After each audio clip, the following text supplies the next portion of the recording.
இன்றைக்கி நம்ம பார்க்க போகிற ரெசிபி நல்ல ஒரு சூப்பரான டேஸ்ட்டில் உடச்ச முட்டை குழம்பு எப்படி செய்யலாங்கிறத பார்க்கலாங்க. இந்த முட்டை குழம்பு ரொம்ப ஒரு ஈஸியான மெத்தடில் மசாலாலாம் போட்டு செய்ய போகிறோம். ரொம்ப நல்லா டேஸ்ட்டாக இருக்கும். இந்த குழம்பை சாதத்துலேயும் பிசைஞ்சு சாப்பிடலாம். அதே மாதிரி சப்பாத்தி தோசையோட தொட்டு சாப்பிட்றதுக்கும் செம்மையாக இருக்கும். செய்கிறதும் பார்த்திங்கன்னா ஒரு 15 நிமிஷத்தில் செஞ்சு முடிச்சிடலாம். இப்போ வாங்க இதை எப்படி செய்யலாங்கிறத பார்க்கலாம். Hello friends, welcome to Gomathi's kitchen. Gomathi's கிச்சனை சப்ஸ்கிரைப் பண்ணாதவங்க சப்ஸ்கிரைப் பட்டனை ப்ரெஸ் பண்ணிக்கோங்க. உடனுக்குடனே அப்டேட் வேணும் அப்படின்னா பக்கத்தில் இருக்க பெல் பட்டனில் ஆல்ங்கிற ஆப்ஷனை மறக்காமல் ப்ரெஸ் பண்ணி வச்சுக்கோங்க. இப்போ இந்த குழம்பு செய்கிறதுக்கு நல்ல ஒரு அடிகனமான பாத்திரமாக அகலமாக எடுத்துக்கோங்க. இதில் 2லேருந்து 2.5 டீஸ்பூன் எண்ணெய் சேர்த்துக்கோங்க.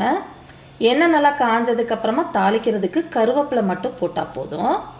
இப்போ இன்றைக்கி இந்த குழம்புக்கு நான் இந்த சைஸில் கொஞ்சம் பெரிய சைஸில் இருக்கிற பெரிய வெங்காயம் 1 எடுத்துருக்கிறேன். சின்னதாக இருந்துச்சு அப்படின்னா 2 வெங்காயம் சேர்த்துக்கோங்க. இப்போ இந்த வெங்காயத்தை நல்லா பொடியாக அந்த மாதிரி நறுக்கி எடுத்துக்கோங்க. சாப்பர் வச்சுருந்தீங்கன்னா சாப்பரில் போட்டிங்கன்னா இன்னுமே உங்களுக்கு குழம்பு கெட்டியாக கிடைக்கும். இப்போ இந்த வெங்காயத்தை நல்லா கண்ணாடி மாதிரி வர அளவுக்கு வதக்கிக்கலாம். இப்போ பார்த்தீங்கன்னா வெங்காயம் நல்லா வதங்கி நிறம் மாறி வந்துருச்சு. இந்த அளவுக்கு வதங்கி வந்ததுக்கப்புறமா இதில் இஞ்சி பூண்டு விழுது 2 டீஸ்பூன் அளவுக்கு சேர்த்துக்கோங்க. 4 பல்லு பூண்டு 1 இன்ச் அளவுக்கு இஞ்சியும் நீங்கள் அரைச்சிங்கன்னா உங்களுக்கு 2 டீஸ்பூன் கிடைக்கும். இப்போ இந்த இஞ்சி பூண்டு பச்சை வாசனைலாம் போய் நல்லா வதங்கி இந்த அளவுக்கு வந்ததுக்கப்புறமா மீடியம் சைஸில் இருக்கிற தக்காளியாக இருந்துச்சுன்னா 2 தக்காளி, நல்லா பெருசாக இருந்துச்சு அப்படின்னா 1 தக்காளி மிக்சியில் அரைச்சிட்டு சேர்த்துக்கோங்க. இப்போ இந்த தக்காளி போட்டு ஒரு 2 நிமிஷம் நல்லா வதக்கி விடுங்க. இப்போ இந்த அளவுக்கு வதங்கி வந்ததுக்கப்புறமா மசாலா பொடியெல்லாம் சேர்க்க ஆரம்பிச்சிடலாம். முதல்ல சேர்க்க போகிறது ஒரு 1/4 டீஸ்பூன் அளவுக்கு மஞ்சள் பொடி, காரத்துக்கு தகுந்த அளவுக்கு தனி மிளகாய்த்தூள் நான் 2 டீஸ்பூன் அளவுக்கு சேர்த்துக்கிறேங்க. அடுத்ததாக அதே அளவு 2 டீஸ்பூன் அளவுக்கு தனியாக அரைச்ச மல்லிப்பொடி சேர்த்துக்கலாம். 1 டீஸ்பூன் அளவுக்கு சீரகப்பொடி, 1/2 டீஸ்பூன் அளவுக்கு சோம்பு பொடி, அடுத்ததாக வீட்டில் அரைச்ச கரம் மசாலா பொடியாக இருந்தாலும் சரி, கடையில் வாங்கினதாக இருந்தாலும் சரி 2 டீஸ்பூன் சேர்த்துக்கோங்க. இப்போ நான் சேர்க்குறதுல பார்த்திங்கன்னா மிளகாய் தூள்லாம் இல்லை, அதனால் 2 டீஸ்பூன் சேர்த்துக்கிறேன். சப்போஸ் நீங்கள் வாங்குகிற மசாலா பொடி கடையில் வாங்கினதில் மிளகாய் தூள் இருந்துச்சுன்னா காரத்தோட அளவை பார்த்துட்டு கூட குறைச்சி சேர்த்துக்கோங்க. இப்போ இந்த மசாலா பச்சை வாசனை போகிற அளவுக்கு கம்மியான தீயிலே நல்லா வதக்கி விடுங்க. இப்போ இது வதங்கிக்கிட்டு இருக்கப்போ இந்த குழம்புக்கு தேவையான அளவு உப்பு 1லேருந்து 1.25 டீஸ்பூன் அளவுக்கு டேபிள் சால்ட்டு சேர்த்துக்கோங்க. இப்போ இது நல்லா இன்னும் வதங்கி வரட்டும். இப்போ மசாலாலாம் நல்லா வதங்கி லைட்டாக எண்ணெய் பிரிய ஆரம்பிக்கிற சமயத்தில் தண்ணி சேர்த்துக்கலாம். தண்ணி கொஞ்சம் சூடாக இருக்கிற தண்ணி, மெஷரிங் கப்பு வச்சுருந்தீங்கன்னா ஒரு 2 கப்பு, அதாவது 400 ml தண்ணி சேர்த்துக்கோங்க, சரியாக இருக்கும். இப்போ இது நல்லா கொதித்து வரணுங்க. இது கொதிச்சுக்கிட்டு இருக்கிறதுக்குள்ளே ஒரு தேங்காய் விழுது நம்ம அரைச்சி ரெடி பண்ணி எடுத்துகிட்டு வந்துடலாம்.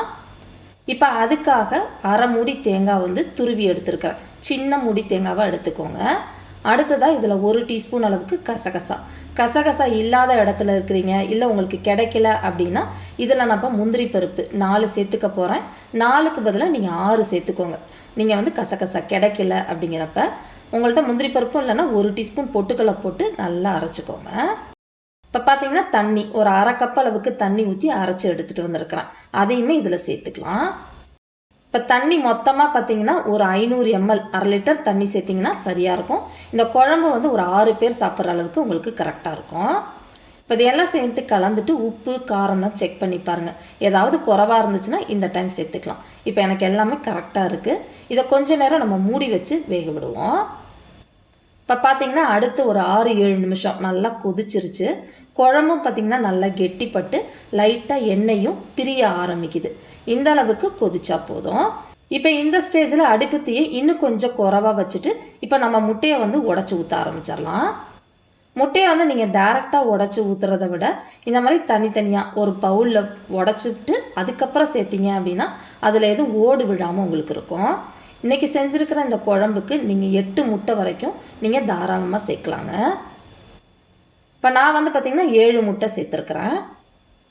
இந்த முட்டை சேர்த்த பிறகு இந்த எல்லா முட்டையிலையும் பார்த்திங்கன்னா கொஞ்சமாக மிளகு பொடி சேர்த்துக்கோங்க. சாப்பிட்றப்ப உங்களுக்கு நல்லாயிருக்கும் அந்த மிளகு காரத்தோட. உங்களுக்கு எவ்வளோ தேவையோ அதுக்கேற்ற மாதிரி நீங்கள் சேர்த்துக்கோங்க. வேணானாலும் நீங்கள் தாராளமாக ஸ்கிப் பண்ணிக்கலாம். இப்போ திரும்பியும் மூடி போட்டு மிதமான தீயிலே அடுத்து ஒரு 2-3 நிமிஷம் கொதிக்க விடுங்க. இப்போ பார்த்தீங்கன்னா ஒரு 4 நிமிஷம் கொதிக்க வச்சுருந்தேன். முட்டை வந்து ஒரு 3/4 வெந்திருக்கும். இந்த சமயத்தில் முட்டையை ஒன்றா நம்ம பிரித்து விட்டுறலாம். கலக்கிலாம் விட்டுறாதீங்க, எல்லாம் கலந்து போயிடும். கீழே சம்டைம்ஸ் வந்து அடியில் உட்காந்துக்கும், அதுக்காக தான் லைட்டாக அந்த மாதிரி எடுத்து விடுறது. கொஞ்ச நேரம் வெந்ததுக்கு அப்புறமா எடுத்து விடுங்க, முதல்ல எடுத்து விட்டுறாதீங்க. இப்போ மேலே வந்து பொடியாக நறுக்கினா கொத்தமல்லி, புதினா இருந்துச்சுன்னா கொஞ்சமாக புதினா தலைகள் கூட சேர்த்துக்கலாம். திரும்பியும் மூடி வச்சு அடுத்து ஒரு 2-3 நிமிஷம் கொதிக்க விடுங்க. இப்போ முட்டையை உடச்சி ஊற்றுனதுலேருந்து கடைசியாக வரைக்கும் பார்த்திங்கன்னா 5-6 நிமிஷம் தான். ரொம்ப நேரம் வேக வச்சிங்க அப்படின்னா முட்டை வந்து உங்களுக்கு ஹார்டாக போயிடும். இப்போ நல்லா வெந்து எண்ணெய் பிரிஞ்சிருச்சு. முட்டையை அழகாக உங்களுக்கு எடுக்கிறதுக்கு காட்டுறேன் பாருங்கள். இப்போ முட்டை பார்த்திங்கன்னா நல்லா வெந்துருச்சு, சாஃப்டாக இருக்குது. இந்த டைம் இருக்கிறப்ப நீங்கள் அடுப்பை ஆஃப் பண்ணிவிடுங்க. இப்போ இந்த முட்டை குழம்ப நான் ஏற்கனவே சொன்ன மாதிரி சாதத்துலேயும் பிசைஞ்சு சாப்பிடலாம், சப்பாத்தி தோசையோட சாப்பிட்றதுக்கும் அட்டகாசமாக இருக்கும். கட்டாயமாக ட்ரை பண்ணி பாருங்கள். இதே மாதிரி அளவுகளோட இந்த குழம்பை நீங்களும் செஞ்சு பாருங்கள். செஞ்சு பார்த்துட்டு எப்படி இருக்குது அப்படிங்கிறத கமெண்ட் பண்ணுங்கள். வீடியோ பிடிச்சிருந்தாலும் கமெண்ட் பண்ணுங்கள், லைக் பண்ணுங்கள், ஷேர் பண்ணுங்கள். மறக்காமல் கோமதீஸ் கிச்சன் சேனலையும் சப்ஸ்கிரைப் பண்ணி வச்சுக்கோங்க. தேங்க்ஸ் ஃபார் வாட்சிங்.